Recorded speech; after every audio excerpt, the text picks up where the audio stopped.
La Segunda Guerra Mundial en color.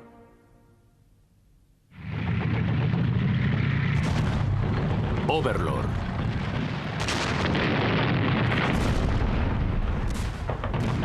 Era 1944 y en el frente oriental las fuerzas de Hitler seguían retrocediendo hacia la frontera alemana.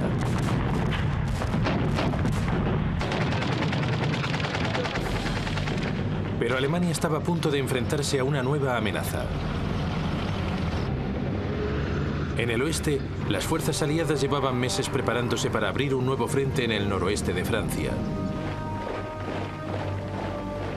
El adiestramiento ya había comenzado.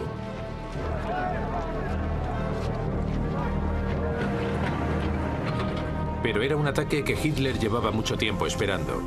Su único problema consistía en saber cuándo y, sobre todo, dónde se produciría.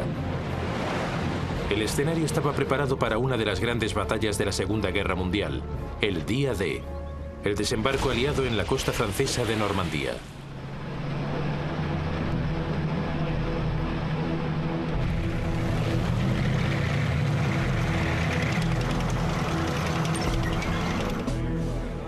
Desde los primeros años de la guerra, el primer ministro británico, Winston Churchill, siempre había estado seguro de que, en algún momento, sería necesario que los aliados invadiesen Europa.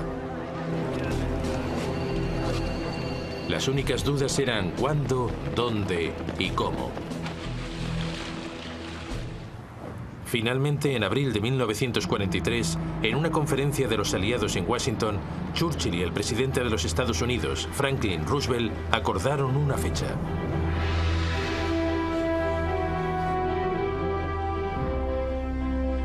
El Día D, o Operación Overlord, ya que así fue como se conoció formalmente la invasión de Francia, tendría lugar en el verano de 1944. Por entonces, los alemanes ya se preparaban seriamente para esa posibilidad. Desde el verano de 1941, habían estado construyendo el llamado Muro Atlántico.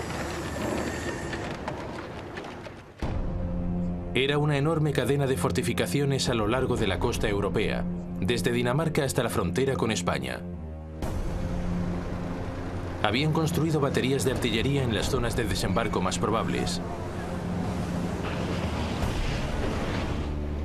Habían minado y cubierto con alambre de espino las playas. Habían colocado obstáculos en lugares estratégicos para bloquear el desembarco. En el verano de 1942 se habían intensificado los trabajos en el Muro Atlántico. Hitler también había ordenado un aumento en el número de tropas en la región. El comandante general alemán en el oeste, el mariscal de campo Gerd von Rundstedt, había recibido 15 divisiones adicionales.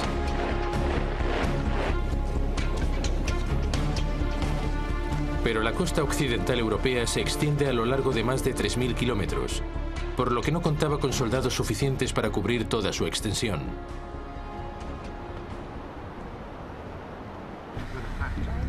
Von Rundstedt se enfrentó a una difícil decisión: ¿dónde debía posicionar sus fuerzas para maximizar su efecto?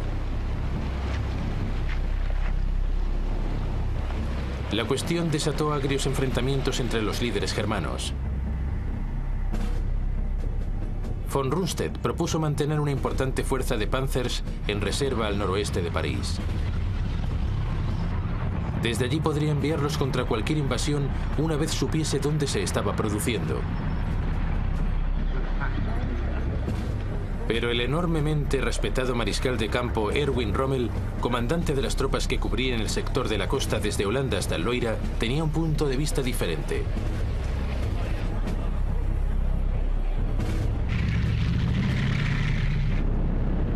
A Rommel le preocupaba el poder aéreo de los aliados. Lo había comprobado de primera mano al luchar contra los británicos en el norte de África y le había causado una profunda impresión. Temía que cualquier contraataque alemán fuese neutralizado por la aviación aliada antes de poder entrar siquiera en acción.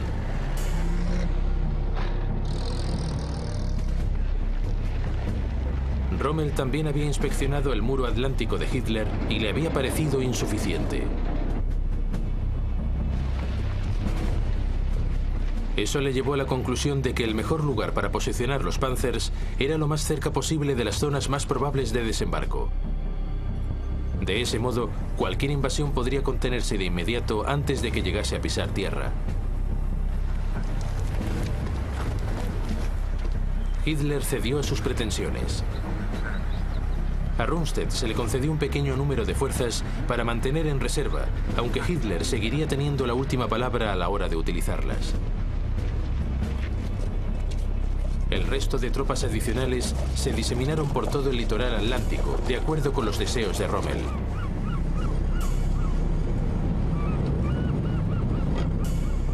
Esa acabaría siendo la peor de todas las soluciones, pues no había suficientes reservas ni suficientes tanques cerca de la costa. Pero en otoño de 1943, nada de esto podía saberse todavía.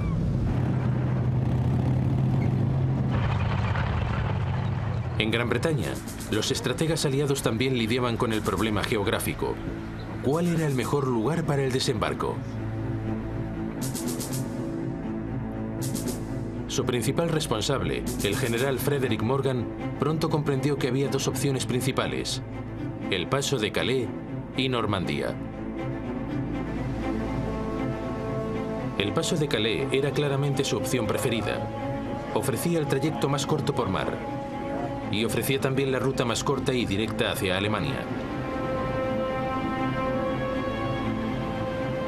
Pero también era la ruta más obvia, y Morgan sabía que los alemanes les estaban esperando.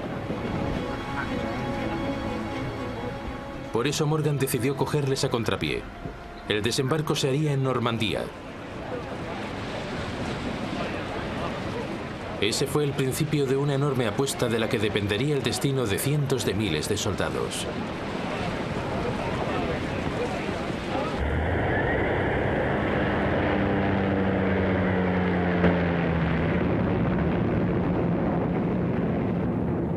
En otoño de 1943, los aviones de reconocimiento fotográfico de los aliados barrieron todas las playas del norte de Francia. Era parte de una enorme operación de planificación de la invasión por mar de Europa. Las fortificaciones del muro atlántico fueron supervisadas por la resistencia francesa. Algunos hombres se arrastraron hasta la orilla para recoger muestras de arena y así probar si los vehículos armados podrían desembarcar sobre ella. El norte de Francia se convirtió en el litoral costero más reconocido en toda la historia bélica. Pronto quedó claro que cualquier desembarco necesitaría de algún tipo de instalación portuaria.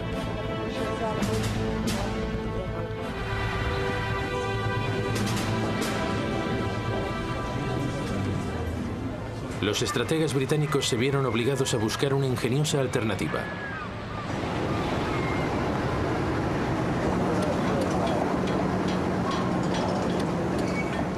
Construyeron gigantescas cajas de cemento vacías en Gran Bretaña para poder remolcarlas posteriormente hasta la costa francesa.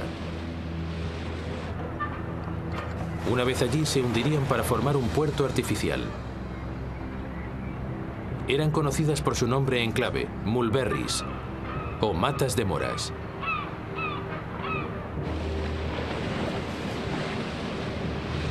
Las mulberries recibirían el suministro de combustible gracias a una tubería desenrollada sobre raíles gigantes a lo largo del lecho marino.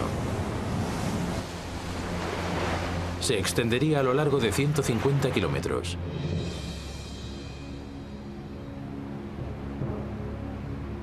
La estación de bombeo de la isla de Wright se camufló como una fábrica de helados. Solo quedaba un problema. ¿Cómo impedir que los alemanes llamasen a un número considerable de refuerzos antes de que los aliados pudiesen establecerse en tierra?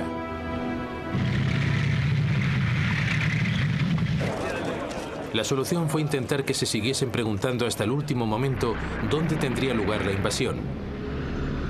La operación guardaespaldas fue una enorme y compleja campaña de engaños. Los dobles agentes alemanes en Gran Bretaña comenzaron a enviar a Alemania una enorme cantidad de información falsa cuidadosamente coordinada. En esa información se enfatizaba que el principal desembarco se realizaría en el paso de Calais, aunque también podría haber un débil ataque en Normandía.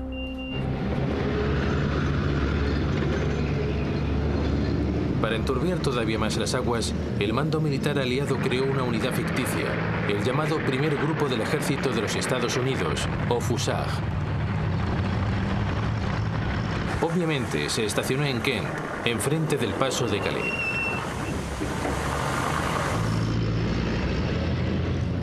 Basher 5-2, this is Basher 1-1 on Alpha.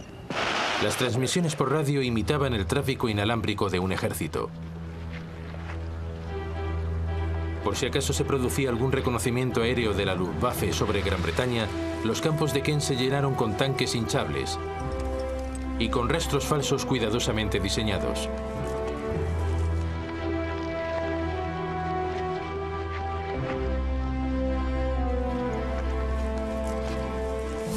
Había aviones de juguete realizados con maderas y lonas.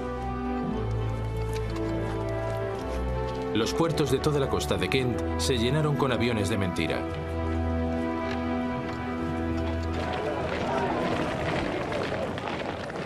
E incluso había soldados, aunque estos eran en realidad unidades de apoyo. A finales de 1943, los aliados nombraron al general estadounidense Dwight Eisenhower como comandante aliado supremo para la invasión de Europa. El general británico Bernard Montgomery quedaría al mando de las tropas de asalto iniciales. El día D se fijó para el 5 de junio de 1944.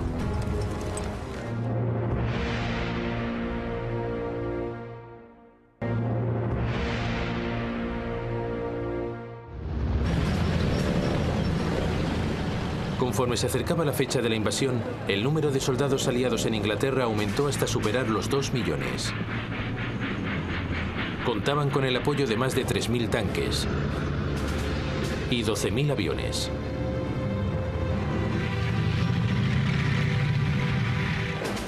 Los alemanes sabían perfectamente que la invasión era inminente, pero habían caído por completo en el engaño de los preparativos aliados en Kent y estaban convencidos de que la zona de desembarco más probable era el paso de Calais.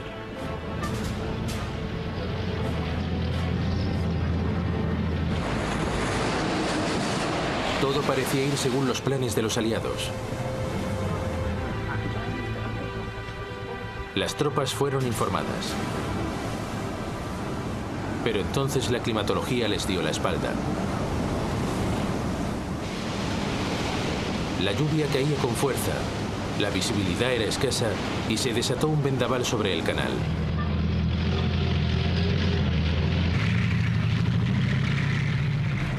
Sin embargo, el 4 de junio de 1944, las tropas de asalto subieron a bordo de sus embarcaciones y zarparon formando una armada de más de 5.000 barcos.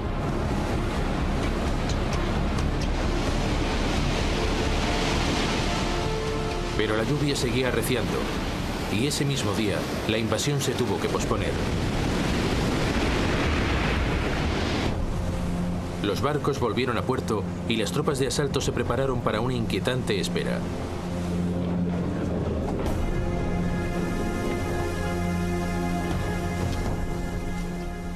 A primera hora de la mañana siguiente, los mandos militares volvieron a reunirse.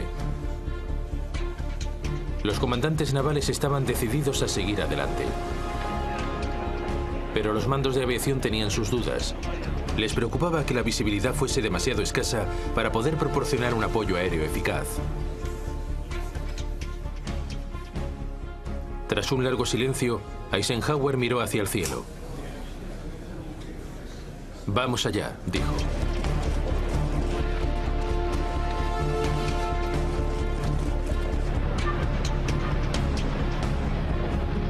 La operación Overlord, la mayor invasión por mar de la historia, se había puesto en marcha. El día D había comenzado.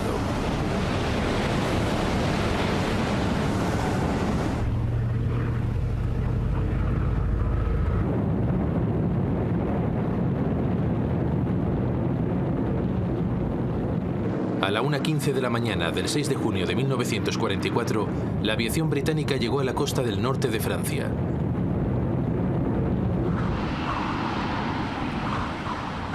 Una vez allí, liberaron a los planeadores para capturar puentes vitales sobre el canal de Caen, al este de Normandía.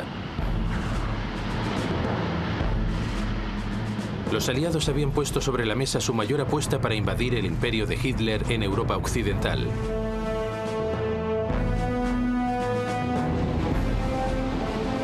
A 80 kilómetros más al oeste, los paracaidistas norteamericanos caían sobre el pueblo de Saint-Mère-Église.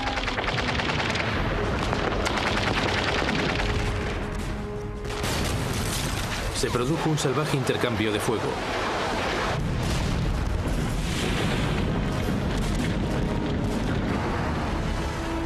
Pero 3 horas más tarde, el pueblo estaba en manos estadounidenses. Una de las batallas más cruciales de la Segunda Guerra Mundial se acababa de poner en marcha. Una hora más tarde, los aterrorizados centinelas alemanes apostados en la costa de Normandía vieron cómo un enorme ejército surgía de entre la niebla. No habían recibido ninguna advertencia.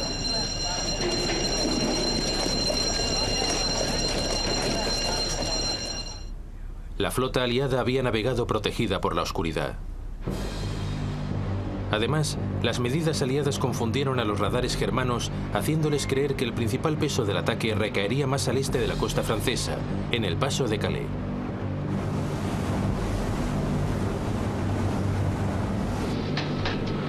Los buques de guerra aliados comenzaron a atacar las posiciones defensivas germanas en Normandía.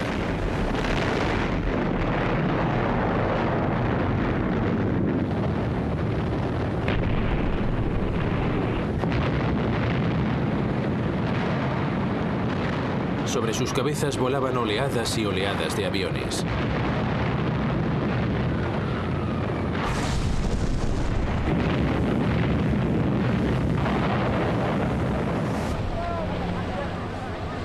Cubiertos por los bombardeos, las tropas de asalto se lanzaron hacia la orilla.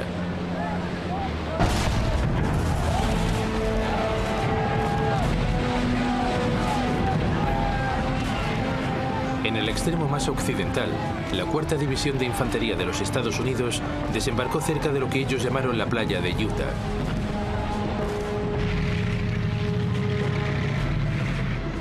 Al cabo de 2 horas, habían logrado contactar con los paracaidistas que habían aterrizado en Saint-Mère-Église.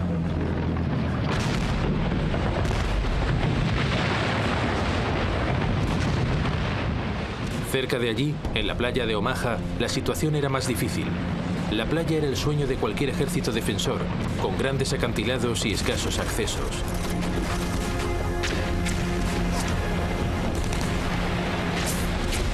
Las ametralladoras germanas acribillaron a la 1ª División de Infantería mientras se adentraba en la playa.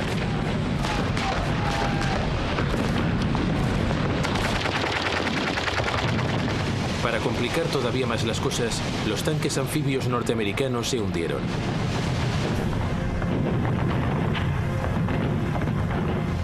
Los soldados quedaron atrapados en la playa. Se avecinaba un desastre.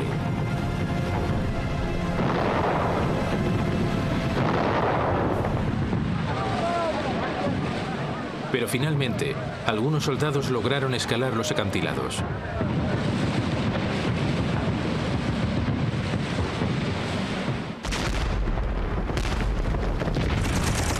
Y en contra de todas las previsiones, los soldados norteamericanos resistieron en la cabeza de playa.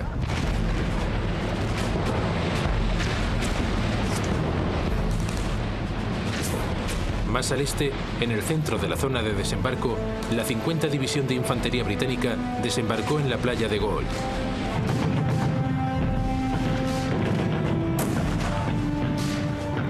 También ellos se encontraron con una salvaje descarga de fuego.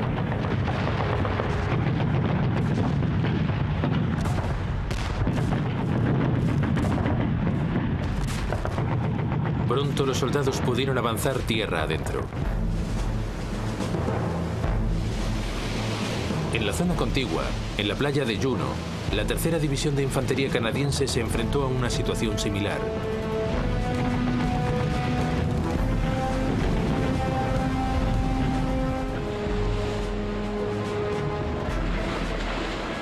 Por último, en el extremo del flanco izquierdo, en la playa de Sword, la tercera división de infantería británica se topó con escasa resistencia.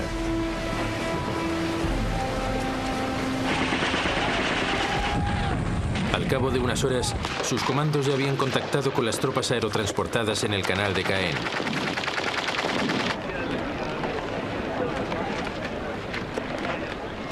A primera hora de la tarde, los aliados habían conseguido establecerse con éxito en todas las cabezas de playa.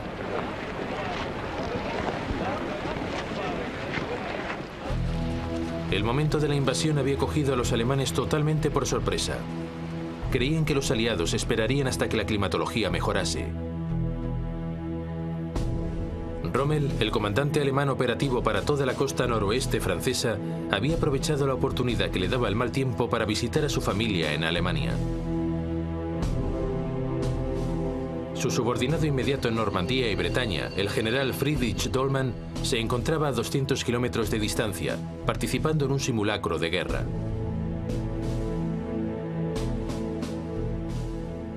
Solo el comandante alemán para el conjunto de Europa Occidental, el mariscal de campo Gerd von Rundstedt, estaba en su cuartel general.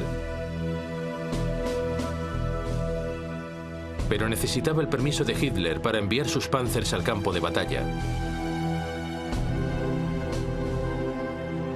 Sin embargo, Hitler estaba durmiendo y sus ayudantes no le despertaron.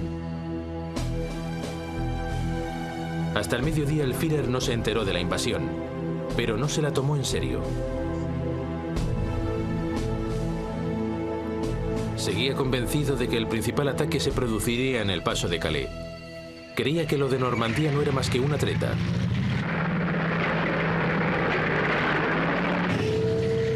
Por fin, a última hora de la tarde, cuando empezó a vislumbrarse la magnitud de la invasión, Hitler movilizó sus reservas.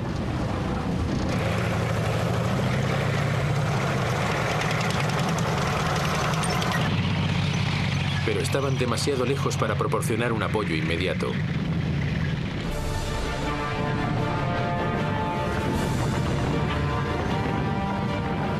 Al anochecer del 6 de junio, casi 100.000 soldados aliados habían desembarcado en Normandía.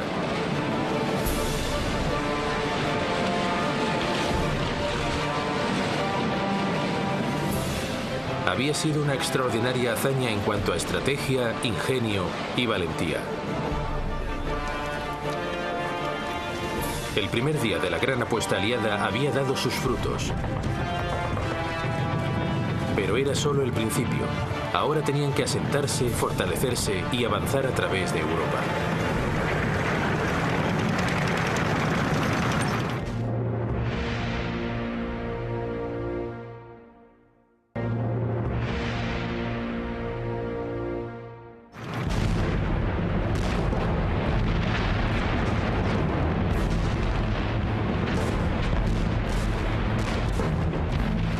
Al amanecer del segundo día de la mayor invasión por mar jamás intentada, miles de soldados aliados habían dejado atrás las playas y avanzaban tierra adentro.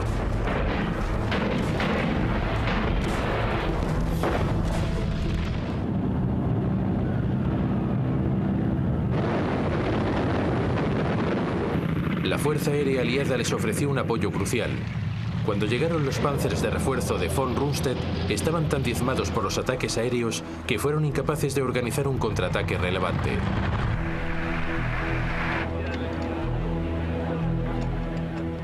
Los refuerzos alemanes también se vieron obstaculizados por los combatientes de la resistencia francesa que operaban detrás de las líneas enemigas.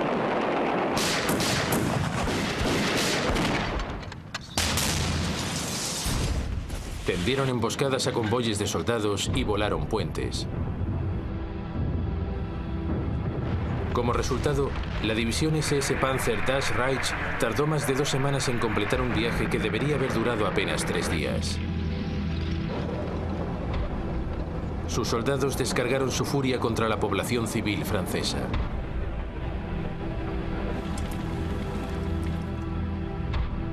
El pueblo de Oradour-sur-Glane y sus 642 habitantes fueron eliminados.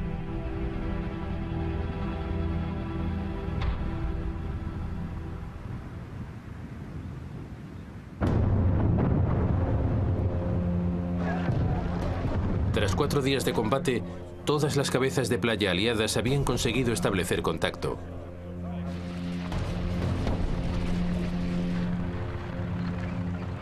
Pero solo habían logrado penetrar 15 kilómetros tierra adentro.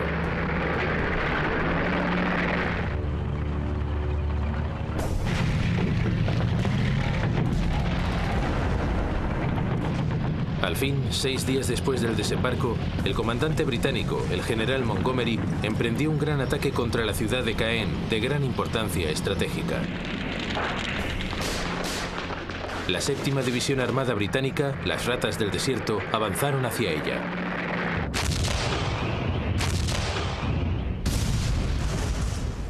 Pero su avanzadilla se topó con 4 tanques Tiger alemanes.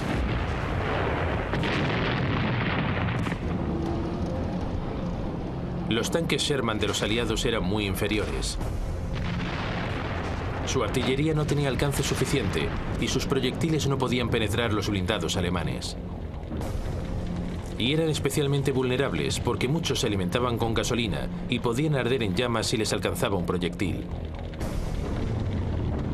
Los alemanes apodaron al tanque Sherman el Ronson en honor a los encendedores o el Tommy Cooker en honor a las cocinas de campaña. En menos de 5 minutos, más de 10 tanques británicos fueron destruidos. El ataque contra Caen se detuvo.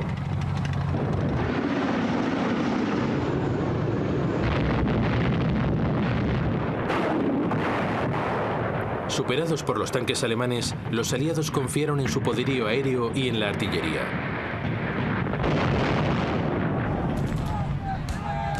Pero no fue suficiente. Las Ratas del Desierto se retiraron y Caen permaneció en poder de los alemanes.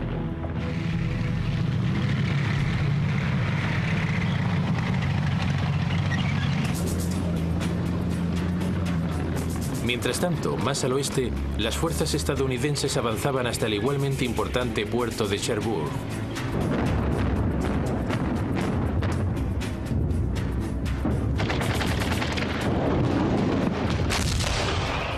Tardarían casi 10 días en poder acercarse a él.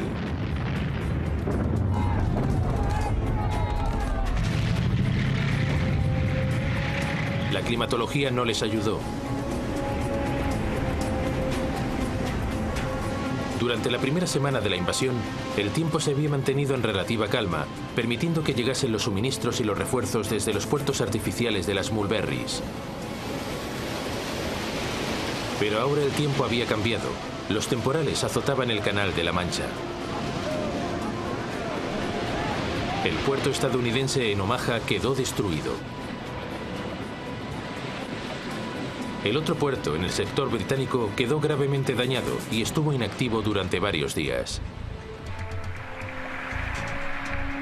La llegada de refuerzos se retrasó.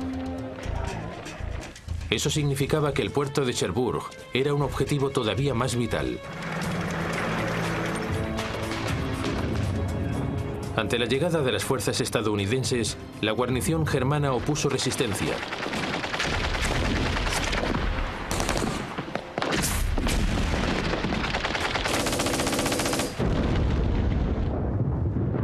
Se desató un feroz combate casa a casa.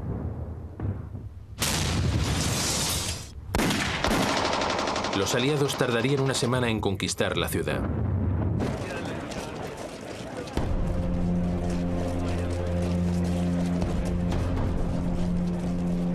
Pero los alemanes destrozaron el puerto en su huida.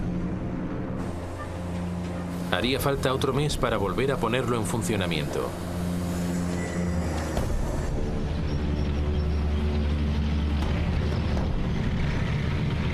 Mientras tanto, Montgomery lanzaba otro ataque contra Caen.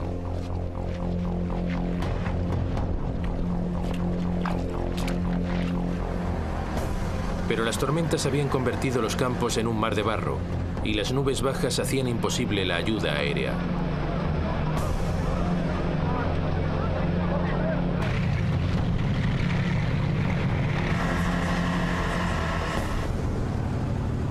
Para complicar todavía más las cosas, los alemanes encargaron la defensa de la ciudad al recién llegado segundo cuerpo de élite SS Panzer.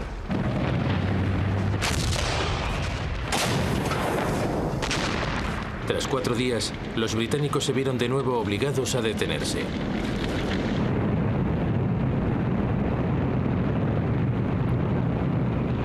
Cuando las nubes se disiparon, casi 500 bombarderos aliados devastaron la ciudad.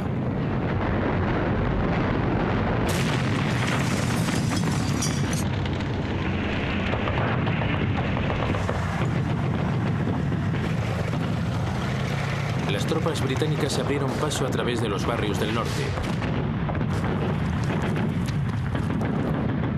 Pero las ruinas constituían posiciones defensivas ideales para los alemanes.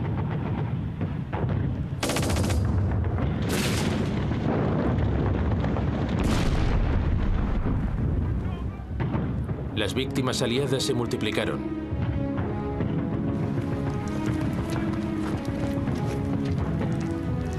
Tras 48 horas, el ataque fue suspendido una vez más.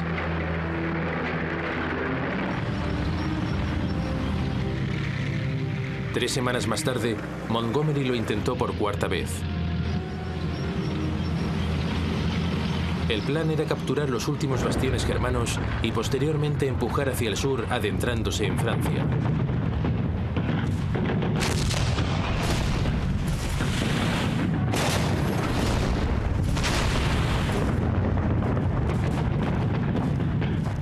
Tras 2 días más de combates, la ciudad fue finalmente conquistada.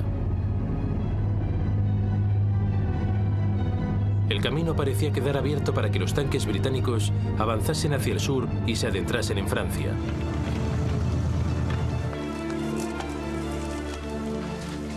Pero los alemanes todavía les esperaban con su enorme fuerza de Panzers.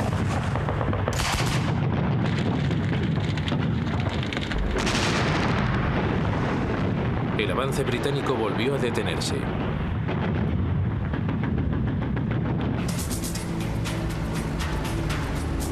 En el oeste, sin embargo, los americanos lo tenían más fácil.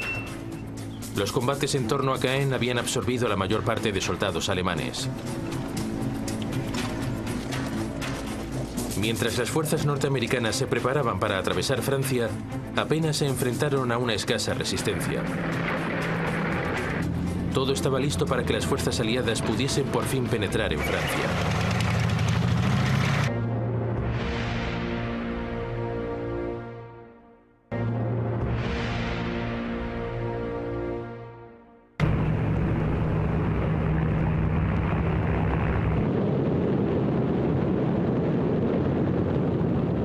A las 9:30 de la mañana del 5 de julio de 1944, más de 1.800 aviones aliados bombardearon una franja de 6 kilómetros del frente alemán al sur de Cherbourg. Era el principio de la Operación Cobra, el avance norteamericano sobre Francia.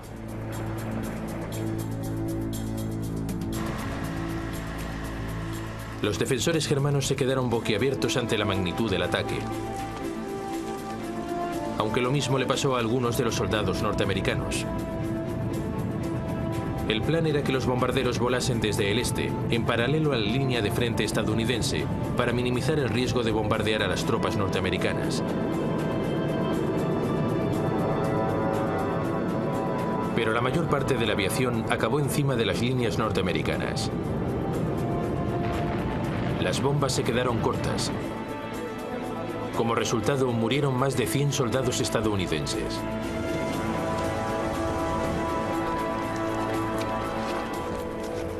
Pero a pesar de la ferocidad de los bombardeos, cuando las fuerzas estadounidenses retomaron la marcha y avanzaron, se encontraron ante su asombro con que una cantidad sustancial de soldados alemanes habían sobrevivido.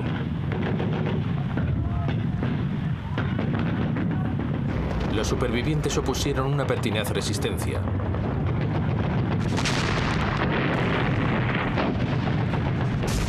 El combate se recrudeció y parecía que los norteamericanos no iban a lograr romper las líneas germanas.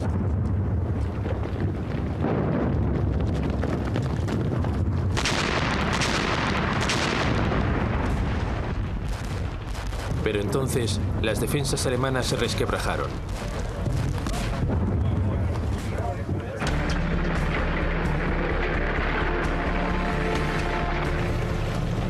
A la mañana siguiente, los tanques estadounidenses atravesaron sus líneas y continuaron adelante.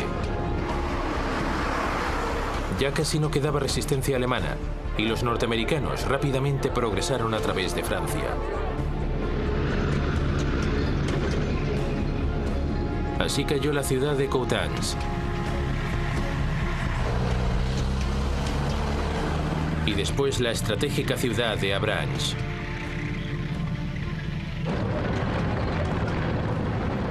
A medida que los aliados proseguían su avance, contaban con la ayuda de la confusión entre el alto mando alemán. A principios de julio, 3 semanas después del desembarco, Hitler despidió al comandante en jefe alemán, el mariscal de campo Gerd von Rundstedt, por derrotismo. Von Rundstedt no había hecho ningún esfuerzo por ocultar su convencimiento de que Alemania se enfrentaba a una guerra que no podía ganar. Fue sustituido por el mariscal de campo Wernher von Kluge, recién llegado del frente oriental, pero con escasos conocimientos del noroeste de Francia.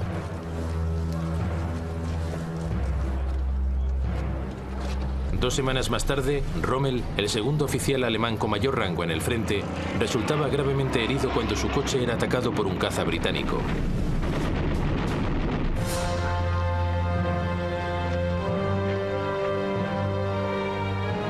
Cuando la confusión reinaba ya entre el mando alemán, se produjo un intento de asesinato contra Hitler.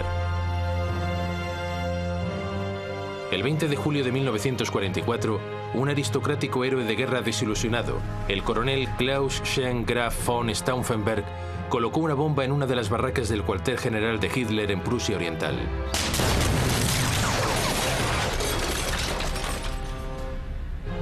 Cuatro oficiales murieron. Pero Hitler, gracias a la protección de una pesada mesa de conferencias de roble, apenas sufrió heridas leves. La trama fue sofocada de modo rápido y brutal. Von Stauffenberg fue fusilado y sus principales colaboradores fueron a juicio. Posteriormente morirían ahorcados. Hitler puso al mal tiempo buena cara y fue a visitar a algunos de los heridos al hospital. Pero aquello acentuó todavía más su desconfianza en sus principales mandos. Por ello, y a pesar de sus numerosos errores en el pasado, exigió un mayor control sobre las decisiones en el campo de batalla.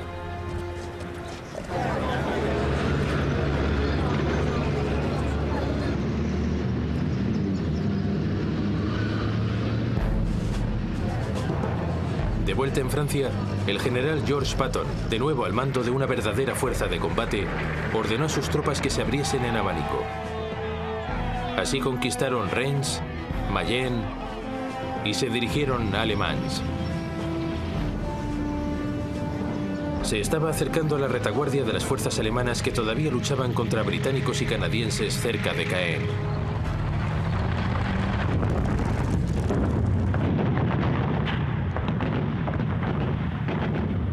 Con los americanos al sur y los británicos al norte, parecía que las fuerzas alemanas en Normandía estaban rodeadas.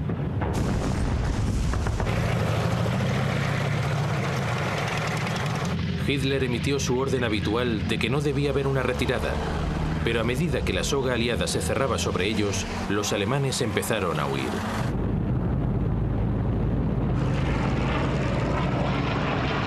En su retirada fueron hostigados de forma implacable por la aviación y la artillería aliada.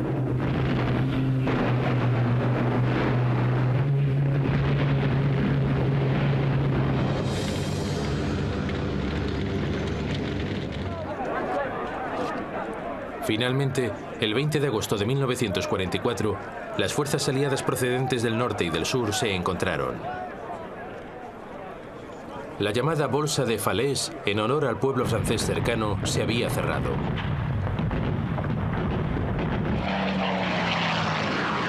Un gran número de soldados alemanes quedaron acorralados.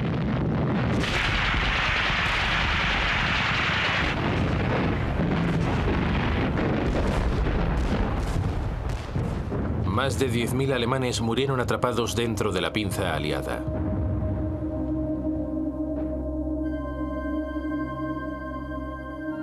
Otros 50.000 cayeron prisioneros.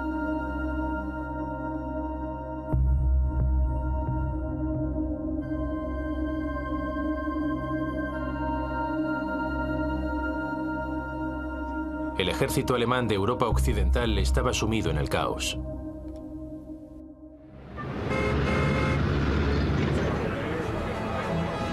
Mientras tanto, mucho más al sur, en la costa mediterránea, cerca de Cannes, se producía una segunda invasión aliada por mar.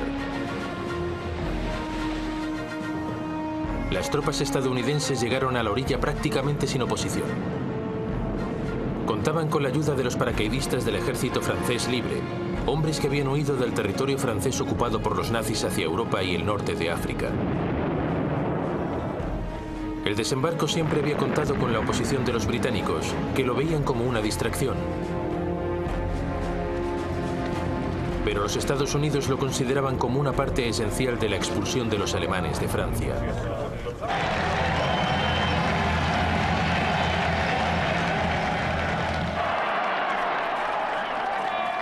Las tropas fueron recibidas por una población en éxtasis.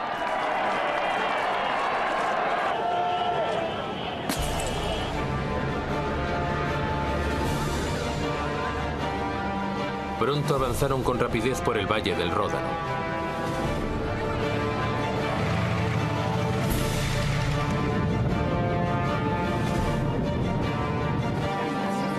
Lyon fue liberada el 3 de septiembre de 1944.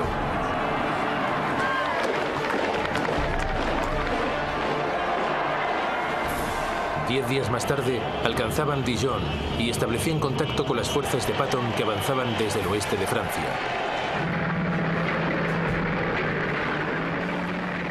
Las unidades germanas estacionadas en la región huyeron.